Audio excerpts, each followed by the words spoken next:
s'agit d'une mine d'or qui est située au nord de Carcassonne, dans l'Aude.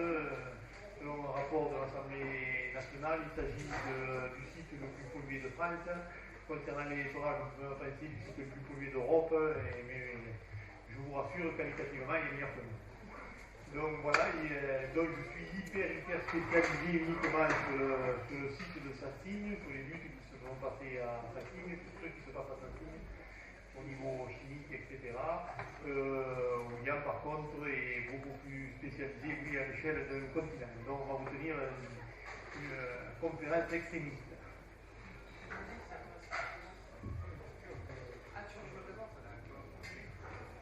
Oui, donc moi c'est William Sachet, je suis comme disait Roland, universitaire. J'ai la question des activités minières à grande échelle depuis à peu près une dizaine d'années. Je suis basé en ce moment en Équateur, ça fait 7 ans que j'y vis, mais auparavant j'ai vécu 8 ans au Canada, qui, comme vous savez, est un grand pays minier. C'est d'ailleurs là que j'ai commencé à m'intéresser à cette question en particulier. Moi j'ai étudié la question minière sous divers aspects, du point de vue de l'écologie politique, du point de vue des impacts environnementaux, socio-environnementaux, mais aussi d'un point de vue plus économique, d'un point de vue plus même anthropologique et social en général. Donc j'ai publié en fait quelques ouvrages sur la question. Donc en fait là il y a un ouvrage qui est quand même pas trop vieux, il est de 2012, ça s'appelle Paradis sous terre, que j'ai publié avec Alain Deneau, qui est mon collègue du Québec. Et puis bien en fait qui tente d'isoler, en fait d'identifier les raisons pour lesquelles le Canada est la grande puissance minière qu'il est aujourd'hui. Qui en fait, notre thèse, c'est un petit peu que le Canada est une sorte de Panama des mines, une sorte de Suisse des mines, un paradis judiciaire comme on l'appelle. Et puis on a aussi ce livre que je vous montre sous cette forme, mais c'est pas anodin, parce qu'en fait il n'existe plus, en fait il n'est plus disponible, puisqu'il a été censuré au Canada suite à 2 poursuites judiciaires, dont l'une a été menée par l'entreprise Barrick Gold, donc le premier producteur d'or au monde, qui nous avait poursuivi à l'époque pour $6 millions au Canada.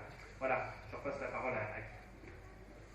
Donc voilà, la genèse du combat à Saint-Cygne, elle est venue d'une discussion entre producteurs agricoles, entre viticulteurs, qui ont bien compris que si un jour il y avait des analyses et que l'on trouve de l'arsenic dans le vin, ça allait être eux qui allaient être responsables et pas justement les responsables de la mine et les responsables de cette pollution.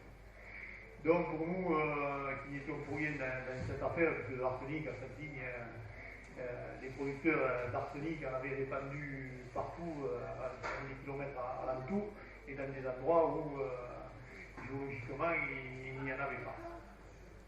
Donc à la suite de cette discussion, comme par loin il y avait un juriste, on a décidé de se monter en association et de partir au combat. Inutile de vous dire que les contraintes au niveau social ont été grandes, tout le monde disait, vous êtes dans l'illégalité de monter une association, on va vous détruire, la mine va vous casser, etc. Bon, mais on est parti, de toute façon on n'avait plus le choix. Par moment, il faut dire que la mine polluait tellement que je ne pouvais pas travailler dans les vignes. Le voisin qui était artisan, forgeron, il ne pouvait pas travailler dans son atelier. Les gaz de la mine nous faisaient partir de notre lieu de travail. On était obligé de s'enfermer dans les maisons. Très vite, on n'allait plus pouvoir faire face à nos annuités, à nos factures. Donc, pour nous, le combat, il était inéluctable. Sachant aussi que, indépendant de ça, il y a quand même des problèmes de santé, parce qu'on se doutait bien que ça n'allait pas juste se limiter à un simple mal de tête. Donc voilà, les producteurs qui se sont constitués en association, qui sont allés voir leurs responsables professionnels. On est allé voir le président de la Chambre d'agriculture de l'Aude. Sa réponse est très intéressante. Il nous a rejeté d'un revers de main. Il nous a dit tout simplement, Saint-Cygne n'est pas dans l'ordre. Parce qu'il n'y a rien à voir. Après, évidemment, on est allé voir notre administration de tutelle et on a vu donc un certain Lafont, polytechnicien. Alors, on y a montré des photos de têtes brûlées par les pluies acides, photos qui avaient paru dans le journal. Et là, il nous a dit, c'est pas grave, c'est une carence. Alors, on avait la carence qui n'était affectée que par la moitié de l'arbre. Bon, c'est nouveau, ça vient de sortir, c'était attaqué. Donc voilà, et bien on est parti dans le combat et bon, On a essayé évidemment de trouver des relais dans l'association. La plupart d'entre nous, à part quelques personnes, étaient des Néo-Zoro. On n'était pas de la région, ce qui nous a facilité la tâche. Il faut voir que là, vous luttez pour des installations qui n'existent pas. Nous, on est lutté avec des installations qui existaient. Il y avait des travailleurs, il y avait leur famille. C'était implanté depuis les mines à Saint-Signe, on peut dire depuis 2 millénaires. Donc c'était ancré. Bien que les gens qui retirent les employés ne venaient pas du secteur local. La plupart arrivent d'autres régions. Et on a des documents d'une mine de plomb argentifère. Et depuis 1500, on fait venir des travailleurs d'autres régions. En 1500, il s'agissait de travailleurs de Lorraine. Donc, face à ce milieu social, on a quand même décidé de lutter. On s'est organisé, on a fait des recours juridiques, on a fait des manifestations, afin tout ce que peut faire une association, collecte de fonds, compréhension du système, parce que si la lutte technique n'est pas.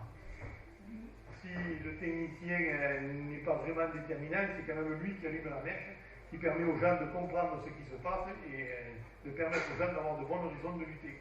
Parce qu'évidemment, comme vous avez dit nos responsables, il n'y a pas d'arsenic à Saint-Signe, c'est pas la peine de lutter.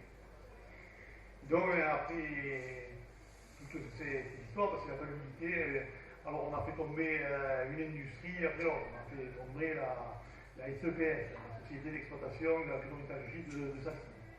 Non, ça ne veut pas dire sans amis pour la santé. Et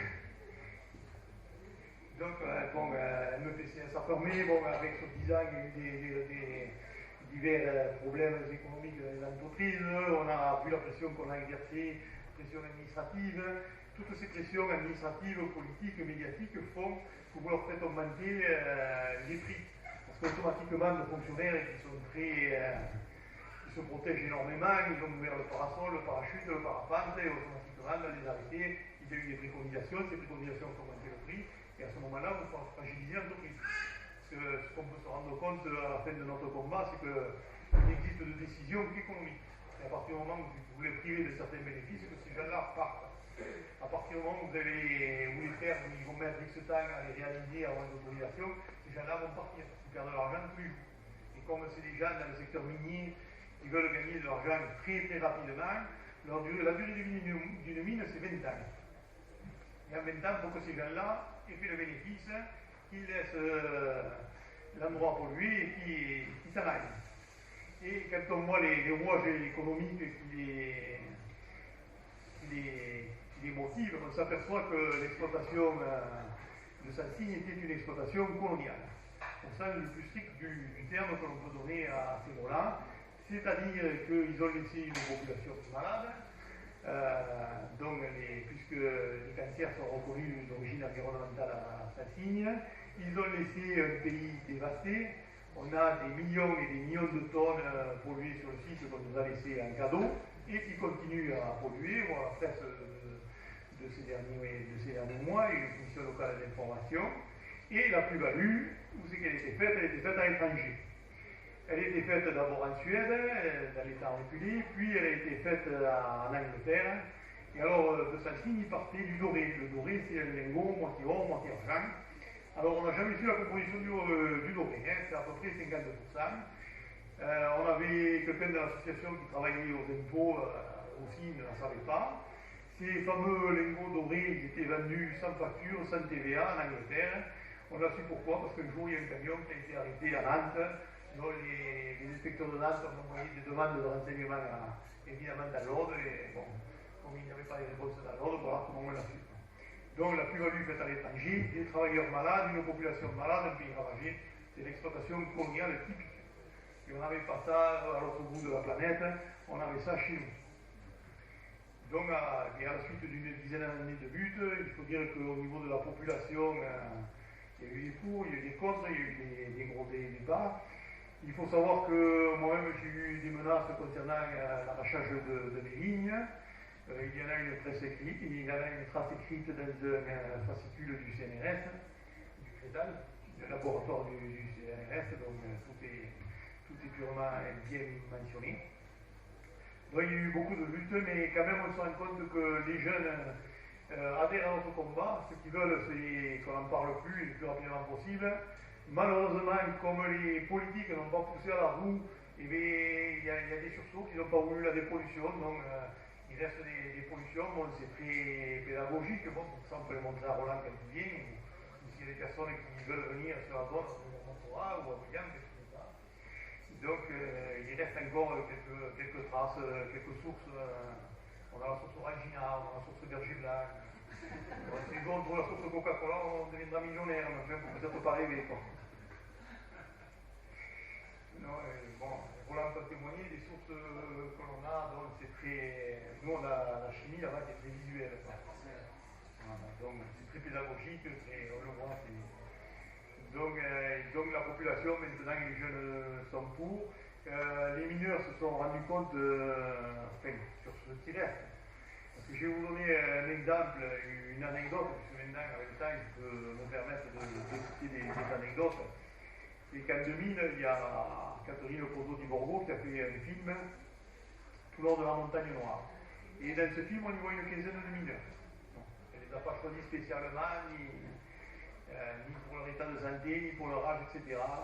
On est en 2017. J'ai assisté à une conversation il y a 3 ans entre Catherine Poteau di Borgo et Robert Montané, le délégué mineur qui apparaissait dans le film. Quand Catherine Poteau di Borgo, il a dit celui-là, qu'est-ce qu'il est devenu? Celui-là, il est mort. Il était là, il est mort. Ils étaient tous morts. 15 ans après, ils étaient tous morts. Donc cette lutte qu'on a fait, on a bien fait de la faire. Malgré eux, parce que les gens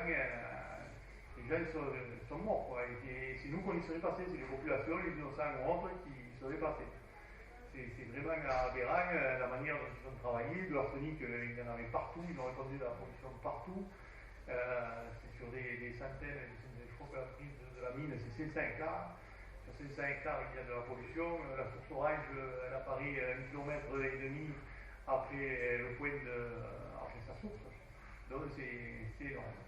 Donc c'est des luttes qu'il faut faire, et c'est des luttes qui sont pluridisciplinaires, qu'il faut engager à tous les niveaux. Il faut engager au niveau médiatique, au niveau administratif, au niveau économique, au niveau juridique.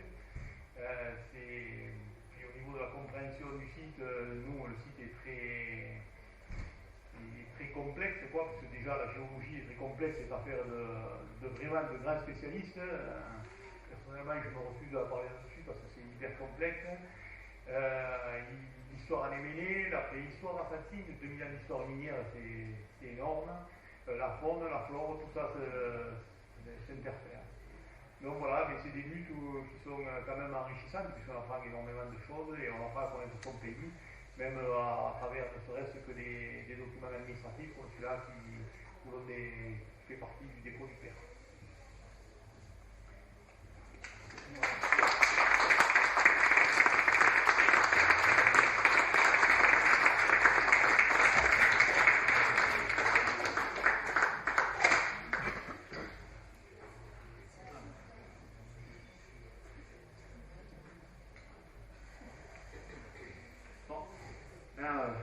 Bonsoir à toutes et tous.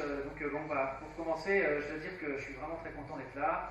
Et je pense qu'on peut tous vraiment faire un grand bravo au collectif Stop 2023 et à l'organisation de ce festival.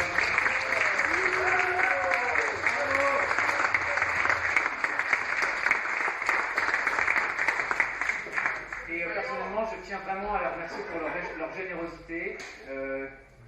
Qui a aussi permis que je puisse être présent aujourd'hui. Donc je tenais vraiment à faire ce remerciement. Voilà, donc en fait, je vais essayer de... Je pense pas que je vais faire aussi court que Guy, parce que lui là, il était vraiment... Ah oui, alors c'est comme les permis carbone en fait, c'est... D'accord. Moi je surveille, William, je surveille. Ah oui, d'accord, donc en fait, je vais essayer de repartir un petit peu de l'expérience... que vient de nous conter Guy, et surtout en fait de la question du rapport de force en fait, qui vient de nous décrire un petit peu, parfois avec des détails très très intéressants, en tant qu'expérience vraiment unique de lutte qui existe en France. Et je dirais même en fait qu'à Salsigne, on a probablement quelque chose de très inspirant pour l'ensemble des luttes et des collectifs qui s'opposent aujourd'hui à la relance de l'activité minière en France. Et on a en quelque sorte, je proposerais comme ça, brûle pour point, un concept comme une espèce de patrimoine militant qui se trouve à Salsigne et dont je pense qu'il faut absolument s'inspirer ou au moins eh bien, tirer profit, quoi. Donc j'essaierai de repartir de ce cas pour vous parler un petit peu. Bon, d'abord, j'aimerais donner quelques éléments de contexte parce que je pense que bon, dans les présentations qui ont précédé, on n'a peut-être pas mis assez l'accent, on n'a peut-être pas fait de façon systématique. On n'a pas mis l'accent sur le contexte, je dirais, économique et le contexte matériel à une échelle globale. Pour bien comprendre en fait la réalité locale dans laquelle on se trouve, cette confrontation qui est celle de communautés et de leur territoire face à l'occupation d'entreprises transnationales comme la Cominor, comme Variscan, etc. Je pense qu'il faut aussi quand même avoir quelques éléments, même les plus basiques, d'éléments qui opèrent à l'échelle globale. Donc, je parlerai, j'espère assez brièvement de ces éléments-là. Et puis ensuite, j'essaierai d'exposer, mais encore une fois de façon très schématique et très brève, les enseignements peut-être, ou quelques éléments qui me paraissent pertinents, intéressants, qu'on peut aller glaner du côté des luttes socio-environnementales d'Amérique latine contre des projets extractifs et contre des projets miniers ou des projets miniers à grande échelle en particulier. Donc, pour vous parler un petit peu du contexte, alors attendez, je vais peut-être mettre en affichage l'écran, est-ce que ça va aller? Voilà, donc j'ai reproduit ici 4 graphiques. On se voit un petit peu des unités, etc., qu'on ne voit pas, mais donc le premier c'est la production, donc c'est l'évolution de la production de plusieurs métaux, donc on a l'aluminium, le cuivre, le zinc, le plomb, etc., depuis la fin du 19e siècle jusqu'à peu près aujourd'hui. Vous voyez qu'il y a une croissance, on pourrait presque qualifier d'exponentielle, de la production. Alors à droite, c'est les chiffres de la consommation. Donc, on a désagrégé, si vous voulez, là, les pays de l'OCDE en gros, et puis la Chine et l'Inde, pour bien montrer en fait le rôle de la Chine au cours des 2 dernières décennies, puisque en fait ce sont des courbes qui vont de 1990 à 2011. Donc on voit vraiment que la consommation, c'est tout métaux confondu. Bon, ça vaut ce que ça vaut, parce qu'une tonne d'or, c'est pas la même chose qu'une tonne de zinc ou de cuivre, mais ça donne quand même une idée de l'évolution de la consommation des métaux et aussi d'où vient en grande priorité cette consommation. En bas, à gauche, c'est l'évolution des prix depuis 1950 jusqu'à à peu près aujourd'hui, 2007-2008. Donc c'était juste après la crise économique liée au crédit hypothécaire américain. Donc on voit que c'est très fluctuant, c'est vraiment extrêmement fluctuant. Si on compare aux courbes du dessus, qui sont quand même relativement lisses et qui ont une tendance facilement identifiable, la courbe des prix, c'est vraiment très très chaotique. Et alors, en bas à droite, c'est une autre courbe très très intéressante qui montre, au cours du siècle dernier, donc ça commence en 1890 aussi à peu près, non, je crois même avant 1850. Après on pourra discuter de la qualité des données à ce moment-là, et ça va jusqu'à aujourd'hui à peu près, et c'est l'évolution de la qualité des gisements pour quelques métaux, donc on a le nickel, le cuivre, le zinc, l'or et puis le plomb. Et donc la qualité, dans quel sens? La teneur de coupure, c'est ce qu'on appelle la teneur de coupure, c'est-à-dire la concentration minimale qu'on peut exploiter dans des conditions rentables. Donc on voit là, il y a une tendance très claire à une baisse marquée des teneurs de coupure, c'est-à-dire de la qualité des gisements qu'on exploite. Donc ça c'est un petit peu pour planter le décor si vous voulez. En fait, ces 4 graphiques finalement nous montrent un petit peu le paradoxe auquel on est confronté, c'est-à-dire dans une société capitaliste donc basée sur l'accumulation, basée sur la croissance et l'accumulation infinie de richesses, si vous voulez, d'une part, et d'autre part, de l'autre côté, on a la qualité des gisements, c'est-à-dire la qualité des roches qu'on exploite, elle est de plus en plus faible. Donc il y a une espèce de situation paradoxale, et donc en fait, si vous voulez, le secteur minier dans son ensemble a résolu ce paradoxe avec un modèle de gigantisme minier. Donc le gigantisme minier, c'est les exploitations minières à très grande échelle, donc des énormes cratères à ciel ouvert, de plusieurs kilomètres de diamètre, plusieurs centaines de mètres de profondeur, des millions, voire des dizaines, voire des centaines de millions de tonnes de déchets à la fin de la vie des mines, et des déchets qui vont rester pour des dizaines, voire des centaines d'années.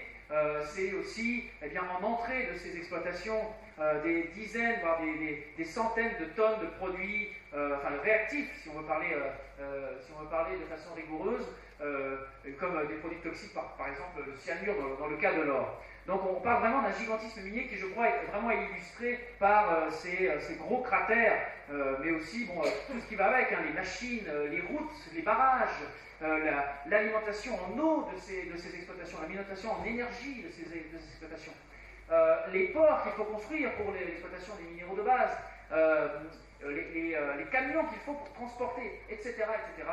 Donc on a vraiment un modèle. C'est pour ça qu'en fait en Amérique latine, on parle de méga-mineria, méga exploitation minière. Donc méga, comme vous savez, c'est 10 puissance 6, c'est 1 million. Donc on se parle de millions, on va avoir de dizaines de millions, de centaines de millions. Et on parle aussi de millions en termes d'investissement, c'est-à-dire que, c'est là que je crois que c'est intéressant, c'est-à-dire que l'activité d'exploration à laquelle on est confronté ici, c'est une activité qui requiert quelques dizaines de millions d'euros, en gros, pour lancer un programme de carottage. L'exploitation, la mise en œuvre de ce type de grande exploitation, on voit pas très bien parce que c'est à cause de la lumière, mais il y a un petit contre-jour, mais c'est des centaines de millions d'euros, voire des milliards d'euros. Donc, plusieurs milliards d'euros. Donc même les grandes entreprises minières, si vous voulez, ne disposent pas des liquidités qui leur permettent de mettre en œuvre ces projets-là. Donc ils ont recours aussi à des financements extérieurs par des institutions financières, qu'elles soient privées ou qu'elles soient publiques. Mais généralement les privés s'assurent que les publics cautionnent d'abord les éventuels ratés ou les éventuels dégâts qui se feront dans les exploitations pour ensuite mettre leur mine. Alors ça je passerai, c'est la courbe si vous voulez, au cours des 10 dernières années, des 15 dernières années, même des 20, puisque ça ne fait pas en 93, des investissements dans le domaine de l'exploration minière. Donc il y a aussi un boom, c'est pour ça qu'on appelle de boom minier les secteurs miniers, ils parlent de super cycle minier, surtout au cours des années 2000, donc, qui est en grande partie lié, c'est une hypothèse qui est quand même relativement solide, à la croissance de la Chine, dont on a vu plutôt qu'elle était responsable d'une grande partie de la consommation. Ça je passerai, c'est pour donner une échelle du gigantisme minier aussi. Donc voilà un petit peu, si vous voulez, le panorama auquel on est confronté, d'énormes exploitations qui imposent aussi une occupation massive de territoire. Et donc ça se traduit à la fois en termes d'exploitation minière, c'est-à-dire d'installation industrielle minière, mais ça se traduit aussi en amont au niveau de l'exploration. C'est-à-dire que, on a besoin d'aller prospecter sur de grandes surfaces de territoire. Et je dirais même que plus la teneur de coupure est petite, et plus on a un potentiel important de territoire qui pourrait être qualifié pour être d'éventuels gisements dans le futur. Plus ça va, plus les trous sont petits, et comme plus les trous sont petits, plus ça va, plus on peut aller voir dans des régions qui auparavant n'étaient même pas considérées comme potentiellement minières. Voilà. Donc voilà un petit peu, si vous voulez, je dirais un aperçu d'éléments du contexte international qui paraissent pertinents. Alors évidemment tout ça, l'occupation des territoires, la destruction des territoires, la pollution à grande échelle des eaux, la génération de déchets, de centaines de millions de déchets pour des décennies, voire des siècles à venir, ça génère des conflits. Alors, en Amérique latine, les conflits sont généralisés. Et donc, ce qui a accompagné en fait cette explosion de l'investissement minier au cours des 15 à 20 dernières années, c'est une explosion des conflits. Un peu de la même façon que ici, depuis 2012, on assiste à une explosion des conflits dans le cadre de projets miniers, en Amérique latine, on vit ça depuis globalement le milieu des années 90. Donc là, on a des exemples de mouvements. En haut, c'était C'est une image qui vient de Utah, dans l'Équateur, où c'était un mouvement paramilitaire qui était venu à la solde de l'entreprise, qui était venu réprimer des paysans qui étaient venus couper la route. Il y a eu des coups de feu, il y a eu des blessés, il n'y a pas eu de morts. Souvent il y a des morts. À droite, c'est le projet Conga, donc c'est le projet Conga qu'on a évoqué au Pérou, donc des mobilisations massives à l'échelle au moins de départements au Pérou, voire de régions, voire du pays, pour s'opposer à la mise en œuvre de ce méga projet minier qui est au moins de la Newmont, qui est en fait l'entreprise minière d'exploitation d'or, la deuxième plus grosse exploitation entreprise minière dans le domaine de l'or à l'échelle mondiale. En bas à gauche, c'est en fait un blocage de route aussi sur le projet Agua Rica. Donc ça, c'est en Argentine. Donc c'est un projet d'or aussi qui a été bloqué. Donc je reviendrai un petit peu sur la question des mouvements sociaux qui ont eu du succès. Et puis en bas à droite, alors je me rappelle plus, je crois que c'est en Honduras.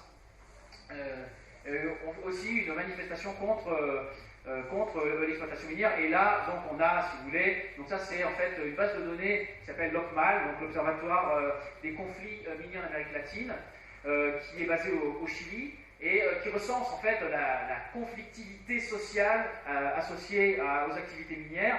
Et donc on voit, alors je ne sais pas si vous voyez, il y a un petit contre-jour, mais on voit qu'en fait, bon, ils ont une petite animation sur Google, donc on voit que l'Amérique du Sud et l'Amérique centrale sont carrément, surtout la Cordillère en fait, on voit, ils sont carrément quadrillés par des projets miniers. Alors parfois c'est des projets qui sont ça, bon, il y a plusieurs degrés d'avancement dans les projets, parfois c'est des projets qui sont seulement à la phase d'exploration, parfois c'est des projets qui en sont déjà à l'exploitation. Mais on a vraiment une généralisation de ces conflits. Là où auparavant, à l'échelle de l'Amérique latine, on en avait quelques dizaines, aujourd'hui, on en a quelques centaines. Alors, juste un petit schéma, en fait, que je propose comme ça, là, parce que, je pense que c'est intéressant aussi de commencer à s'interroger sur qu'est-ce qui pousse les entreprises minières à venir investir dans un territoire comme la Creuse. Qu'est-ce qui pousse à aller sur un territoire comme Roué, comme Locquenvel, ou aller reprendre des anciennes exploitations minières comme à Salo, etc. Eh bien, je crois qu'on peut penser le problème d'une façon qui pourrait nous amener des pistes pour répondre à cette question. D'abord, il faudrait dire que les ressources minières, ou les ressources comme les réserves, ce n'est pas qu'une catégorie physiquement explicable. Qu'est-ce que ça veut dire? Ça veut dire que la présence d'anomalies géologiques dans le sous-sol, ce n'est pas la seule raison pour laquelle on va avoir un gisement. On pourrait faire le raisonnement inverse. Moi, je suis mathématicien à la base. On peut faire des raisonnements par l'absurde. Imaginez qu'on trouve demain une veine hautement concentrée d'or sur la tour Eiffel. C'est pas pour autant ça va être un gisement. On va même pas en parler, ça ne va même pas être une ressource. Parce qu'on ne va pas aller déstabiliser la tour Eiffel, ou prendre le risque de déstabiliser la tour Eiffel en allant l'exploiter. Donc, le seul or qui se trouve à Paris, il est dans le coffre de la Banque de France, dans le sous-sol aussi. On l'a tiré du sous-sol pour remettre dans le sous-sol. Donc en fait, parallèlement, si vous voulez, à des facteurs qui physiquement expliquent la présence de gisements ou de ressources, on a aussi des paramètres sociaux. Des paramètres qui ne se trouvent pas dans le sous-sol, mais qui se trouvent en surface. Et donc parmi ces paramètres, on a la question de la technologie, c'est-à-dire que quand on a des innovations dans le domaine de l'extraction minière, ça fait bouger les lignes. Donc on a les teneurs de coupure qui baissent. Et donc là, ça nous permet en fait d'aller chercher les gisements là où auparavant ils n'étaient pas. Ou des innovations aussi dans le domaine de l'usage de nouveaux minerais. C'est-à-dire que c'est ça aussi, le capitalisme est très fort pour aller chercher de nouveaux minerais, de substitution. Et donc là où le lac salé d'Uyuni en Bolivie, qui est le plus grand lac salé de l'Amérique latine, il y a 50 ans c'était un lac salé, aujourd'hui c'est un gisement de lithium. C'est-à-dire que il y a aussi un caractère dynamique dans la question des ressources. Ce n'est pas quelque chose qui nous attend depuis la nuit des temps dans le sous-sol. C'est quelque chose qui bouge en fonction de plein de paramètres. Bon, la technologie, mais aussi la question des prix. On a vu que, eh bien, il y a des fluctuations très grandes dans les prix. Et il arrive souvent que dans certaines régions, les entreprises s'en vont. Elles s'en vont parce qu'il y a une crise économique très forte. Donc on a une baisse des prix très importante et, eh bien, c'est plus attractif en fait d'investir dans un métal donné. Donc on retire ses billes.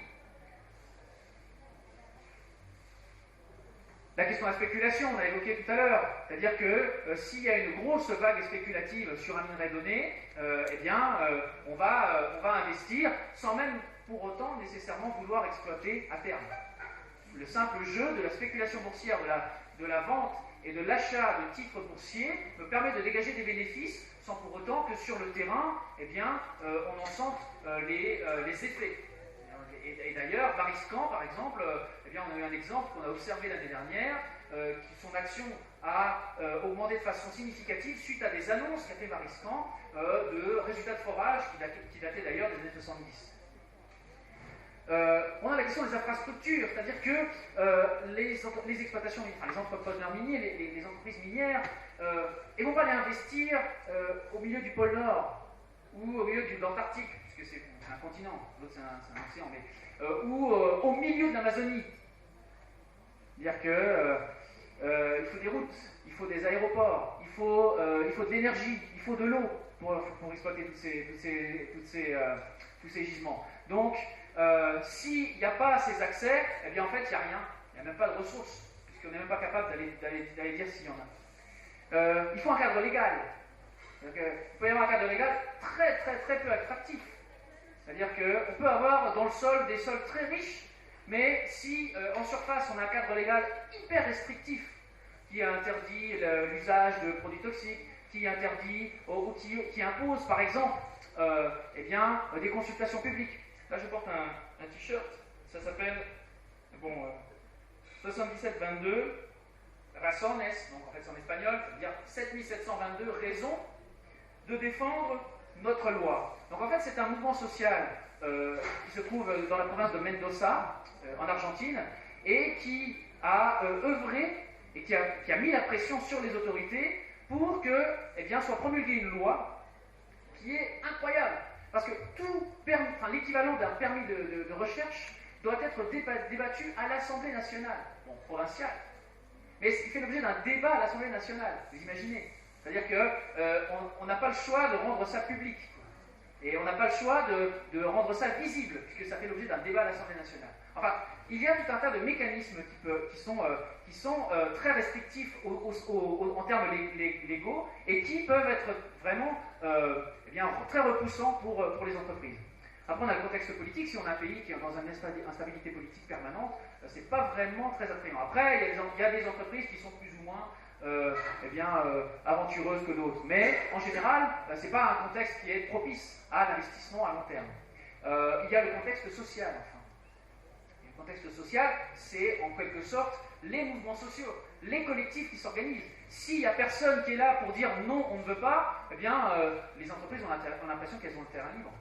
Donc, c'est aussi un paramètre qui, de plus en plus, je dirais, est d'importance cruciale pour les entreprises. Et c'est pour ça qu'ils ont créé le fameux concept de licence sociale pour opérer, donc, qui circule à l'échelle internationale et donc qui correspond en fait à un degré de mobilisation sociale au-delà duquel il est inacceptable pour une entreprise d'investir. Voilà. Et donc après il y a la question aussi, si vous voulez, de la présence d'autres capitaux. Parce que, et ça je crois que ça explique aussi la raison pour laquelle c'est pas par hasard qu'on vient planter des projets miniers en Creuse ou planter un projet minier dans les Andes péruviennes ou dans le désert d'Australie ou dans les territoires autochtones au Canada et pas dans les villes ou pas dans les zones urbaines. C'est parce qu'il n'existe pas dans ces régions des secteurs d'activité qui représentent un pouvoir économique mais aussi politique important qui va pouvoir s'opposer ou représenter une barrière à l'installation de ces nouveaux capitaux. Donc on sait ici que, au pire, ce qu'on va rencontrer, c'est l'opposition de trois bouseux, finalement. Puis puis bon, on va s'en sortir avec ça. C'est pas comme si on allait être embarqué dans des procédures légales à n'en plus finir avec des concurrents ou avec des entreprises d'un autre secteur qui éventuellement aussi ont déjà une assise politique sur le terrain, ont déjà corrompu les dirigeants politiques, etc. Enfin bref. Donc voilà, donc, je voulais vraiment parler de ces choses-là et évoquer dans un second temps, les 5 minutes qui me restent probablement, quelques éléments qui me paraissent intéressants à propos en fait, des résistances d'Amérique latine. Alors, on fantasme un peu sur l'Amérique latine, c'est pas rare d'entendre dire oui, les mouvements sociaux en Amérique latine, voilà. Bon, il y a l'image de la révolution latino-américaine, il y a eu au cours des dernières années même des régimes politiques qui ont accédé au pouvoir, qui, dans leur discours, étaient révolutionnaires. On se rend compte quand même que dans les faits, ils s'en sont très loin, dans la majeure partie des cas. Et on se dit, oui, on se demande un petit peu, oui, alors, mais comment est-ce que la résistance s'organise là-bas? On sait que les peuples sont en lutte, mais, si vous voulez, je pense qu'il y a plusieurs contextes aussi à distinguer. Parce que tout ça, évidemment, ce n'est pas monolithique. Il y a une grande diversité de types de conflits et de types d'acteurs impliqués aussi, et de contextes nationaux. Par exemple, un pays comme le Pérou, c'est un pays où on a quand même une grosse présence autochtone, et évidemment, un peu pour les raisons que j'ai signalées avec la dernière remarque, on va chercher les futurs gisements dans des zones où sont les autochtones. On fait aussi d'une pierre deux coups, parce que l'organisation sociale autochtone, même si elle est traversée par des logiques marchandes, etc., reste quand même fortement imprégnée par des logiques qui sont traditionnelles. Et ce sont des logiques à détruire pour le capital, parce que ce sont des logiques dangereuses, parce qu'elles représentent un exemple qu'une alternative existe. Donc, à la fois, on va sur des territoires où on sait que la résistance ne consistera pas en des concurrents qui seront durs, qui auront vraiment les reins solides, et aussi on sait qu'on ira détruire les alternatives qui existent. Donc il y a vraiment cette dynamique-là derrière, je crois, derrière le choix des territoires que vont prospecter ces sociétés et qui vont exploiter ensuite ces sociétés. Alors au Pérou, on a aussi un État qui est très répressif. Il y a eu beaucoup de cas au cours des dernières années de manifestations réprimées dans la violence avec des morts. Ceci dit, finalement, ici, on n'en est pas très loin non plus, puisqu'on a des morts aussi, enfin au moins un. On a un contexte comme la Colombie, par exemple, où là, c'est encore plus compliqué, puisque le territoire national n'est pas contrôlé par le pouvoir central dans son intégralité. Il y a des groupes paramilitaires, donc le fait d'aller sur le terrain pour les entreprises, ça veut dire de transiger avec les pouvoirs qui sont en place. Et transiger avec les pouvoirs qui sont en place en Colombie, ça veut dire transiger avec les paramilitaires. Ça veut dire éventuellement payer des sociétés paramilitaires pour qu'elles protègent vos actifs, vos sites miniers. Donc c'est un contexte totalement différent, par exemple, de celui de l'Argentine, que j'ai cité tout à l'heure, où en fait on a quand même un pays qui a déjà des institutions quand même relativement solides et qui aussi a historiquement éradiqué ces populations autochtones. Donc l'héritage autochtone est quand même beaucoup moins présent, même s'il est encore, évidemment, et sûrement de façon aussi inconsciente, mais on a un contexte qui ressemble beaucoup plus au nôtre, finalement, d'une certaine façon. Ou en un contexte comme l'Équateur, par exemple, où on a un pays où le président se réclame d'une révolution citoyenne, avec une redistribution des richesses dégagées, mais qui en fait fait le pari d'une économie exclusivement basée sur l'extraction des matières primaires et qui en fait assure une continuité parfaite avec les projets politiques précédents dans le cadre de grands projets, de méga-projets extractifs et aussi dans le cadre d'équipement du pays en méga-infrastructures, qu'elles soient routières, portuaires ou énergétiques. Donc, on a vraiment des cas différents. Mais dans tous les cas, il faut dire que les populations qui sont en lutte font face à des répressions, parfois sanglantes, mais même si quand elles ne sont pas sanglantes, elles sont au moins violentes. Et avec une violence qui est physique, mais qui est aussi symbolique. Alors ça, il faut quand même aussi se rappeler, parce que des fois, on oublie que l'usage de symboles peut aussi être violent, et peut aussi générer de la violence. Et une violence qui n'est pas toujours facilement identifiable. Et malgré tous ces contextes hostiles, malgré le fait que les États se mettent en général au service du secteur minier, eh bien, dans de nombreux cas, en Amérique latine, on a vu des projets fermés.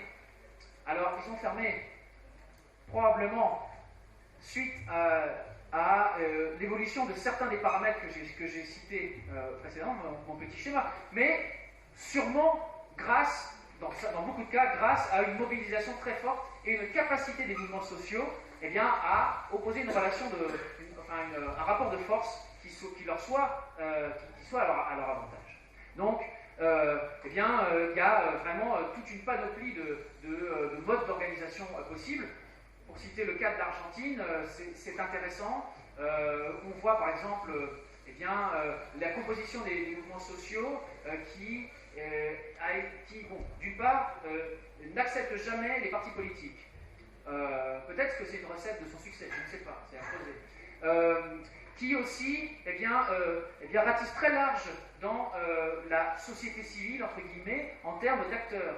Donc il y a des avocats là-dedans, il y a des avocats environnementaux, il y a des universitaires, il y a des journalistes, des spécialistes des médias, etc. Donc tout un tas de secteurs qui, en fait, s'arriment à la lutte et lui donne un caractère organique et qui fonctionne tant à l'échelle locale comme à l'échelle nationale, et a été capable, dans de nombreux cas, justement, d'imposer des législations, de faire fuir des entreprises, ou même d'être tellement visible, si vous voulez, que les entreprises, on met la clé sous la porte. Ils ont dit, bon, c'est pas possible, ils sont trop bien organisés, ils sont trop visibles, ils nous emmerdent, ils sont tout le temps là, on peut plus rien faire, on peut plus même un pied devant l'autre. Donc là, vraiment, il y a de nombreux cas comme ça. En Argentine, il y a Esquel, il y a Potasio Colorado, il y a Famatina, Agua Rica, il y a le projet Pascualama, etc. Et puis, il y en a d'autres. Au Pérou, il y a le projet Conga, il y a le projet Tia Maria, en Costa Rica, il y a le projet Crucitas, etc., etc. La liste est très longue de projets qui ont été arrêtés, où les entreprises ont été poussées à mettre la clé sous la porte, en grande partie grâce à une mobilisation sociale très forte. Voilà, donc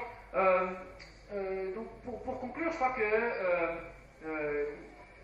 on peut essayer de tirer les leçons de ce type d'expérience. C'est très difficile, évidemment il n'y a pas de recette applicable.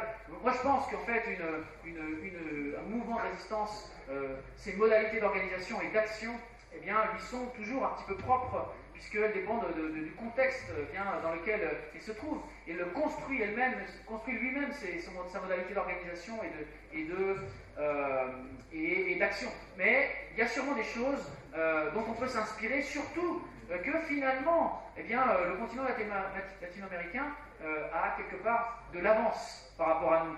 C'est pas la présentation qu'on a l'habitude de faire, parce qu'on a l'habitude de penser l'histoire comme d'une façon linéaire. Donc on a les pays qui sont en avance, on a les pays qui sont en retard. Et les pays qui sont en retard, ils ont quand même du mal à rattraper les pays qui sont en avance. Il y a des fois, il y en a qui arrivent à rattraper un petit peu, mais les pays qui sont en avance avancent des fois plus vite. Donc c'est un petit peu le problème de Zénon Délé avec la flèche. Donc du coup, c'est une conception dont on sait qu'il faut absolument remettre en question aussi. Donc la conception du développement, la conception d'une histoire qui est déjà tracée, qui est déjà écrite. Bien évidemment, il n'est pas naturel pour l'être humain de faire des énormes trous dans le sol. Il n'est pas naturel de venir utiliser un poison comme le cyanure pour détruire la vie sur des hectares. Et mettre en péril les êtres humains qui sont présents, mais aussi toutes les générations qui vont le suivre. Mettre en péril tout type d'activité, d'organisation sociale, de par le caractère destructif, hautement destructif de cette activité. Donc, bien qu'on sait tous qu'avec notre bon sens, c'est pas normal, on nous impose une naturalisation, comme si c'était inévitable, inéluctable que ça se passe. Donc je pense que quand même on a les ressources en tant qu'être humain pour remettre cette fatalité en question. Et eh bien, on a aussi tout un tas d'exemples. Même je dirais que l'exemple de Guy, il a quand même montré aussi qu'ils avaient réussi à faire reculer les lignes dans de nombreux cas, même si il y a quand même eu l'exploitation, etc. Mais ils ont montré aussi qu'en se mobilisant et en articulant sa lutte d'une façon efficace, d'une certaine façon, eh bien, on arrivait à faire reculer les lignes. Donc je crois qu'il y a de l'espoir et il faut accompagner aussi ça d'une remise en question très forte de cette fatalité qui accompagne le discours des entreprises. Voilà, je vous remercie beaucoup.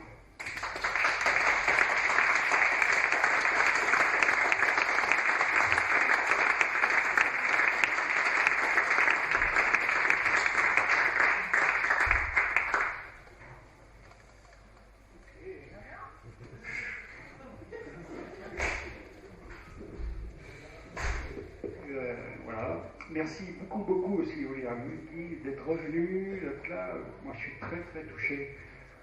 Je suis très touché parce que je me sens vraiment de la communauté des bouseux et fier de l'être. Et voilà. Et je me souviens que M. Delorme, que peut-être certains ont entendu ce matin sur Radio Flandre Creuse pour réaffirmer qu'il avait renouvelé sa demande de permis de recherche. M. Delorme, il semble le mercredi 13 août, je crois, si ma mémoire est bonne, a eu une pleine page dans La Montagne, le journal de La Montagne, mercredi 13 août 2014, sans doute, puisque le permis est de novembre 2013. Et donc il développait, il était interrogé par la journaliste. Et puis, en haut de la page, il y avait un petit encart comme ça. On l'avait mis dans une expo à un moment donné. Et il expliquait comment la Creuse était quand même un charmant pays et qu'en se promenant sur les petites routes creusoises charmantes, on trouvait encore des tas de fumier devant la porte. Voilà. Donc je suis vraiment très touché parce que l'arrogance que j'évoquais tout à l'heure de M. Julien à la Commission du développement durable, elle a plein de facettes. Et M. Delorme a une arrogance à lui, à sa façon à lui. Voilà. Je voudrais demander à Guy, tout à l'heure tu as dit il n'y a que de décisions économiques. Est-ce que tu pourrais préciser ça pendant 5 minutes et puis après peut-être on donne la parole à la salle. Pour ces gens, il n'y a qu'une chose qui compte, et notamment il faut se mettre dans la mentalité des mineurs, des exploitants miniers, c'est de faire de l'argent le plus rapidement possible. Pour eux, l'exploitation moyenne d'une mine, c'est 20 ans. Ils n'ont pas une carrière professionnelle, c'est 20 ans. Donc en 20 ans, il faut qu'ils se remplissent les poches et qu'ils aillent faire des trous ailleurs dans la planète, en plus les moyens de leur permettre.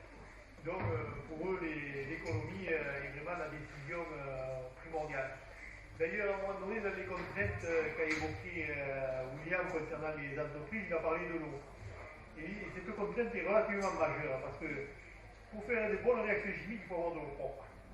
Et d'ailleurs, bon, quand tu es venu à Saint-Signe, tu as vu que l'usine de transformation était près de l'eau propre. Elle n'était pas près de la mine. Parce que les mines salissent énormément et qu'avec cette eau qui sort de la mine, les électeurs, etc., on ne peut pas faire de bonnes réactions chimiques. D'où cette décision d'amener les exploitations près des points d'eau. Donc là, on voit bien le souci de la rentabilité énorme et de faire de l'argent.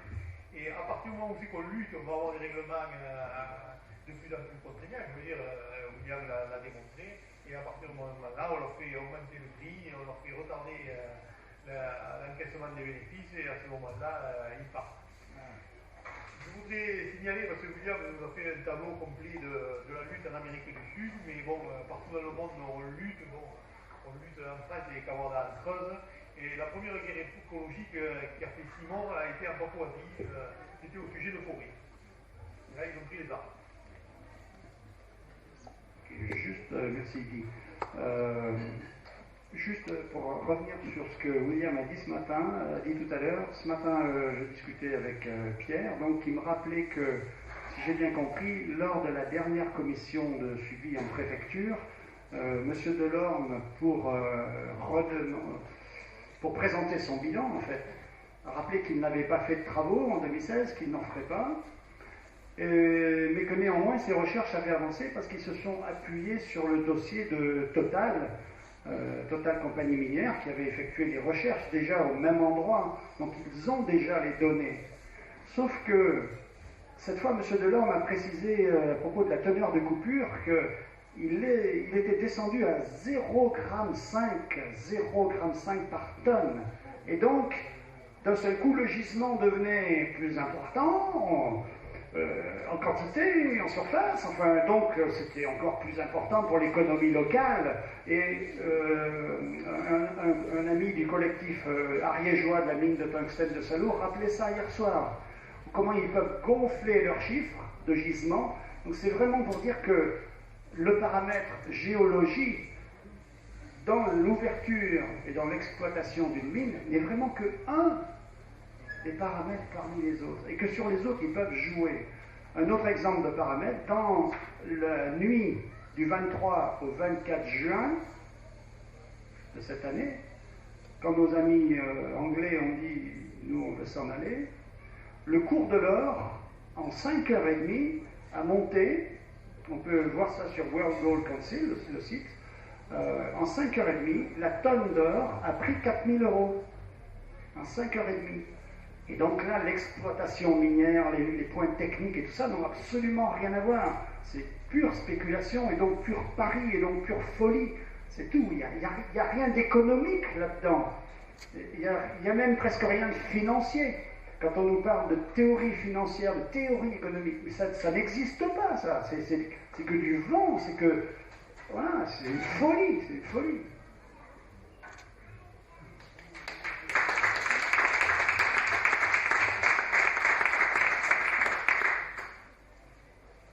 William, votre exposé était très intéressant parce qu'il prenait le problème dans sa globalité, on ne restait pas entre creusois. Et c'est vrai que l'exploitation des mines, c'est un vrai problème global et mondial. Et un point que je voulais évoquer, dont vous n'avez pas souligné, c'est qu'il est question d'arriver à obtenir la notion d'écocide par rapport aux destructions de paysages et même d'aller plus loin, d'aller jusqu'à la notion d'ethnocide. Vous avez parlé tout à l'heure des populations autochtones qui étaient menacées, et c'est vrai que notamment en Amérique du Sud, mais aussi au Canada, il y a des exemples de populations entières qui sont pas loin d'être complètement détruites dans leur culture d'origine. Alors, il y a des tribunaux qui pour l'instant ne sont encore que fictifs. C'était le cas notamment au moment de COP21, alors pas du côté du Bourget, du côté des résistances. Il y avait un tribunal international fictif qui voulait justement travailler ces termes d'écocide et d'ethnocide, et c'est vrai que ça, on aurait, je crois, intérêt à faire en sorte que ça avance, comme pour qu'il y ait des condamnations, comme pour le tribunal de la Haye. En fait, moi, pour être honnête, je ne suis pas d'accord avec ce qui a été dit dans le panel précédent, dans le sens où je ne crois pas qu'il est possible, même avec des catégories de la science occidentale, d'établir qu'on est dans un problème de rareté. Regardez, les courbes que je vous montrais là, on est sans cesse dans une augmentation de la production, mais il n'y a aucun signe qui nous montre que cette production est mise en péril. Et j'ai là un petit tableau ici, en fait, qui montre l'évolution des réserves de cuivre depuis 1950 à 2005. Et en fait, sur la colonne de droite, c'est l'espérance de vie à une année donnée des réserves de cuivre connues. Okay, donc, en 1950, on avait 57 années d'espérance de vie des réserves de cuivre connues. Et en 2005, on a 54 années d'espérance de vie. Mais bon, et dans ce temps-là, on a quadruplé, voire quintuplé la production. Donc, je veux dire, empiriquement, on n'a pas de signe que cette vision de la planète comme un réservoir qui s'épuise, on n'a pas de signe tangible de ça. Alors, je ne dis pas qu'on ne va pas les avoir à un moment donné, mais ce que je veux dire, c'est que, pour moi, on a des évidences qu'il n'y aura pas de limite qui viendra à l'exploitation du côté physique, quoi. C'est-à-dire que c'est l'organisation sociale et les mouvements sociaux qui, en défendant leur territoire, justement, en défendant la façon dont ils ont façonné leur territoire, qui, eh bien, arriveront à bloquer.